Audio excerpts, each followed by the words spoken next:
윤석열 대통령이 도대체 무슨 잘못을 한 게 있단 말인가? 이전 정권이 5년 동안 엉망으로 만든 외교안보 경제를 정상화시키려고 동분서주하고 있을 뿐이다. 정진석 국민의힘 비상대책위원장의 비상무대책 주장입니다. 참으로 어이없는 황당무계한 인식을 보니 국민의힘이 왜 비상상황인지 똑똑히 알 것 같습니다. 잘 모르시는 것 같으니 윤석열 대통령의 잘못 3가지만 알려드리겠습니다. 첫째, 윤석열 정권은 심각한 경제위기 앞에서 아무 대책 없는 무능력한 정권임을 입증했습니다. 정부가 한 일이라고는 부자들 세금은 깎아주고 서민들을 위한 민생 예산은 대폭 삭감한 게 전부라 해도 과언이 아닙니다.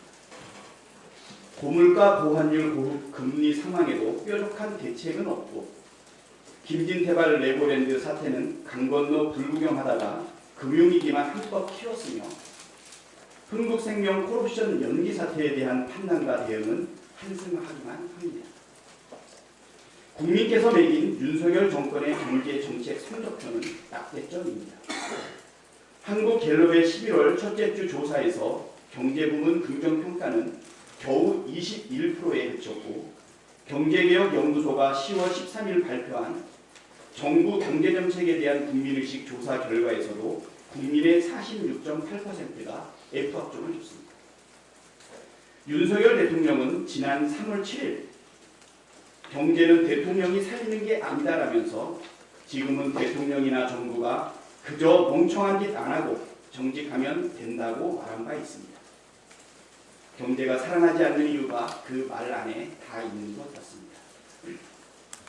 둘째, 윤석열 정권은 헌법 정신을 파괴하는 반민주 정권임을 입증했습니다. 윤석열 대통령은 취임사에서 35번, 8.15 경축사에서 33번, UN 연설에서 21번의 자유를 외쳤습니다. 그런데 취임 6개월 만에 자유는 짓밟히고 민주는 탄압받고 있으며 공정과 상식은 흔적도 없이 사라졌습니다.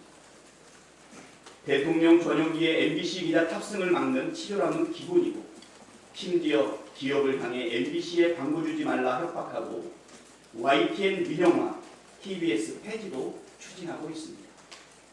국민의 귀와 눈을 틀어막으려고 하는 독재적 발상이 아니고서야 있을 수 없는 일입니다. 야당에 대한 노골적인 정치 탄압은 또 어떻습니까? 대선 이후 50억 클럽, 주가 조작, 허위 경력 기재 수사는 아예 따라 뭉개고 있습니다.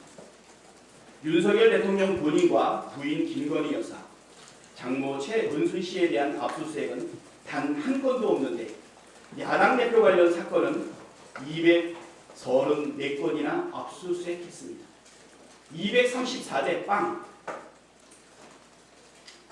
서울중앙지검 밤부패수사부 1부, 2부, 3부 전체가 야당 탄압에 총동원된 것을 보면 얼마나 정치 탄압의 진심인지 알 수 있습니다. 셋째, 윤석열 정권은 국가의 존재 이유를 망각하고 책임을 내팽개치고 있습니다. 윤석열 대통령은 지난 8월 17일 취임 100일을 맞아 국민 안전은 국가의 무한 책임이라고 말했습니다. 그런데 역대 정권 통틀어 이렇게 무책임한 정권이 있었나 싶을 정도로 무책임의 극치를 보여주고 있습니다. 158명이나 목숨을 잃은 참사가 벌어졌는데도 대통령은 국민 앞에 공식 사과도 없고 오히려 책임을 져야 할 총리와 장관 감싸기에만 급급합니다. 도의적 정치적 책임은 철저하게 외면하고 법적 책임만 언급합니다. 국민 10명 중 7명이 참사가 정부 책임이라고 생각하는데 정부는 발뺌도 모자라 참사 원인을 밝히기 위한 국정조사조차 반대하고 있습니다. 대통령이 폼나게 말한 국가의 무한 책임은 눈 씻고 찾을래야 찾을 수가 없습니다. 온갖 괴변과 회개한 논리를 동원해 언론 탓, 야당 탓, 정부 탓을 하며 대통령 지키기에 급급한 국민의힘에 묻습니다. 천공이 시켰습니까? 아니면 김건희 여사에게 잘 보이려는 것입니까? 그런다고 윤석열 대통령의 무능력과 실정이 가려지지도 않고 책임이 사라지지도 않습니다. 오히려 국민의 화만 돋을 뿐입니다. 정신 차리고 자중하십시오. 이상입니다.